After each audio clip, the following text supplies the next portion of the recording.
मैं आपको बताने वाली हूँ कि मीन राशि वाले जातकों के साथ सन 2025 में क्या क्या होने की संभावना है। लेकिन उससे पहले याद दिला दूं कि अगर आपने अभी तक हमारे YouTube channel astro solution point और रूपाली श्रीवास्तव को सब्सक्राइब नहीं किया है तो उसे सब्सक्राइब अवश्य कर लें। साथ ही साथ अगर आप मुझसे पर्सनल अपॉइंटमेंट लेना चाहते हैं तो आप स्क्रीन पर दिखाए हुए नंबरों पे कॉल कर मुझसे अपॉइंटमेंट ले सकते हैं। तो चलिए चर्चा करते हैं मीन राशि वाले जातकों के लिए सन 2025 क्या क्या लेकर आया है। तो जो मीन राशि होती है वो गुरु ग्रह से प्रभावित होती है। बृहस्पति ग्रह का इस पर आधिपत्य होता है, तो कहीं ना कहीं मान सम्मान प्रतिष्ठा पर ही अपनी जान लगा देते हैं। लेकिन कहीं ना कहीं अंतर्मुखी होने के कारण कई बार इनको इनका नुकसान भी उठाना पड़ता है। तो चलिए चर्चा करते हैं कि मीन राशि वाले जातकों के जीवन में प्रेम संबंध और विवाह संबंध कैसे रहने वाला है। क्योंकि जो मीन राशि है वो साढ़े साथी के प्रभाव में चल रही है, जिसके कारण कई बार आपको पारिवारिक जीवन का खासकर पति पत्नी के मध्य विवाद की स्थिति आ गई है। कई लोगों के जीवन में तो अलगाव तक की स्थिति आ गई है। गलतफहमियां तेजी से बढ़ रही है। प्रेमी प्रेमिकाओं के बीच ब्रेकअप तक की संभावना है। तो कहीं ना कहीं आपको अपने संबंधों पर विशेष सुधार की आवश्यकता है। जीवन में जो भी निर्णय ले सोच समझ कर लें। कई बार हम दूसरों की बातों में आकर अपने अच्छे संबंधों को खराब कर देते हैं, जो कि हमारे विनाश का कारण बनता है। हमेशा आपको आंखों से देखी हुई बात सच हो ये जरूरी नहीं होता, और जो बात हम नहीं समझ पाते और वो बात भी सच हो ये भी जरूरी नहीं होता।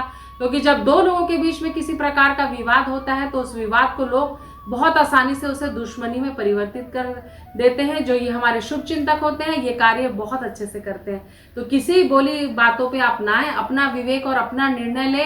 क्या आप सामने वाले व्यक्ति पर विश्वास कर सकते हैं, या आपका जीवन साथी क्या इतना कमजोर है कि आप दूसरों की बातों पर आकर आप उसे संबंध विच्छेद करने जा रहे हैं। तो मेरा कहने का तात्पर्य यह है कि अपने आप अपनी बुद्धि लगाएं और ये विचार करें कि आप जो निर्णय ले रहे हैं वो सही है या गलत, चाहे आपके साथ वैवाहिक जीवन का सवाल हो या आपके प्रेम संबंधों का। तो चलिए चर्चा करते हैं आपका कैरियर कैसे रहने वाला है सन 2025 में। तो 2025 में आपके कैरियर में आपको शुरुआती दौर पे तो बहुत ज्यादा फायदा नहीं होगा, लेकिन जून से सितंबर तक के आपके कार्यों में आपको सफलता मिलेगी।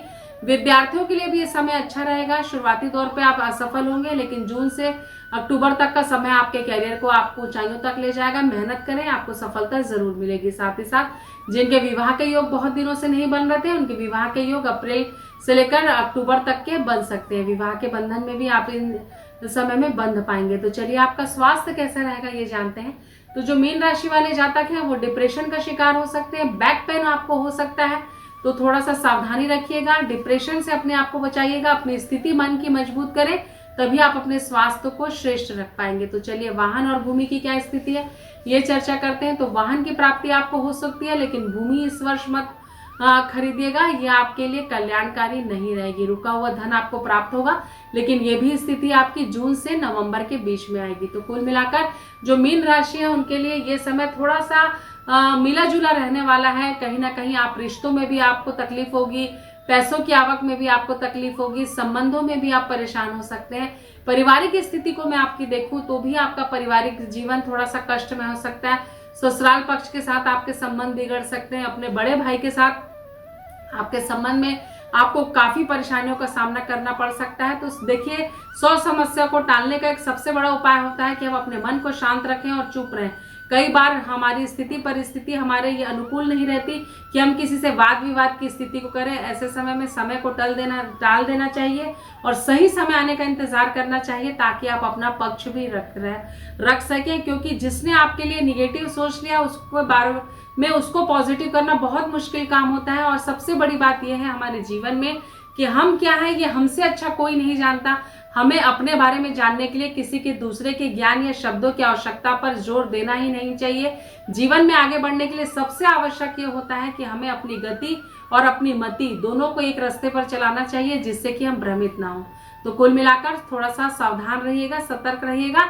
तो जब अच्छा समय नहीं रहा है तो बुरा समय भी आपके जीवन में नहीं रहेगा। उपाय जो आपको वर्ष भर करना है, गुरुवार का उपवास कर सकते हैं। अपने किसी भी धार्मिक स्थल पे केला और केली के पेड़ का दान करें। पीले कपड़े हर गुरुवार के दिन पहने। साथ ही साथ पीली चीजों के दान से बचें। एक पीला और लाल रुमाल हमेशा अपने पर्स पे रखें, इससे आपको लाभ होगा।